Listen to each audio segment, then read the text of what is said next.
mbokk yi ñu ngi leen nuyu amaan nañ mbégte lool di ko tey ci xibaaru météo yi tàngaay yu fees nañu am fan yi tàngaay woowu sax tax na démb ci côté région de Kédougou am nañ ay taw yu xaw a yem mën nañu yooyu du ay taw nawet mais tàngaay yi nga xam fan yi jël nañ ko surtout ci digg réew mi ñuy dëggal rek diggante waaxi Ndakaaru xaw naa tane tuuti mais boo duggee ci réew mi ñeent fukki degré ak lu tegal am nañ ko loolu nag nañ ko gisaat bu ñu xoolee suñu nataan Afrique sowu jant carte satellite ñu xool ko ay niir am nañ ko niir yoo xam ne xaw a yemamaay la niir yu jóge géej daal di wàllu dugg ci biir réew mi nuur yi nga xam ne day indi taw mi ngi fi ba tey mais ci bët Saalum bi côté Guinée Sierra Leone foofu ay niir yu xaw a yem parce que li ñuy wax zone de convergence intertropicale boobu mi ngi commencé di yéeg ndànk naa xam amagul doole noonu pour mu yéeg mais mi ngi laalagum ndànk côté Kédougou jàpp Saraya ak Salémata ba tax na tey ji ci guddi jëm ci ëllëg ñu xool seddaay guddi googu nu muy demee seddaay guddi sax daanaka amatul parce que boo la xoolee Ndakaaru mi ngi ci ñaar fukki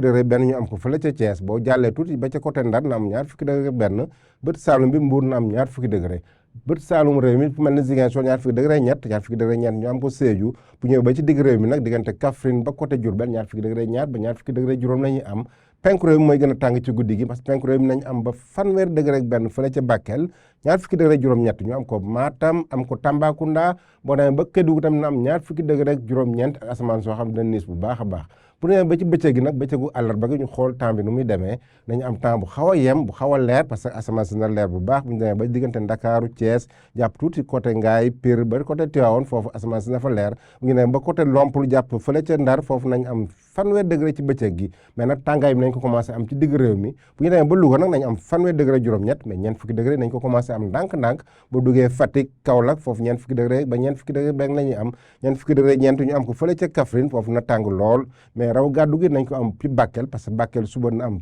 ñeent fukki degré juróom benn ñeent fukki degré ñett ñu am ko Matam ak asamaan soo xam dina niis lool diggante Kaffrine Tambacounda ba Kédougou foofu sax ca Kédougou nañ am fanweer degré juróom-ñeent bu ñu demee ba ci côté Casamance bi nag diggante Ziguinchor Sédhiou ba côté Kolda asamaan su niis lañuy am mais nañ am diggante ñeent fukki degré ba ñeent fukki degré benn donc mbokk yi loolu la ñu indiloon tey mais bu leen fàtte dem suñu plateforme bu mel ni YouTube Twitter ak page ANACIM bu YouTube bi donc loolu la ñu indiloon tey ñu ngi leen di daje ba suba ak jàmm wasalaam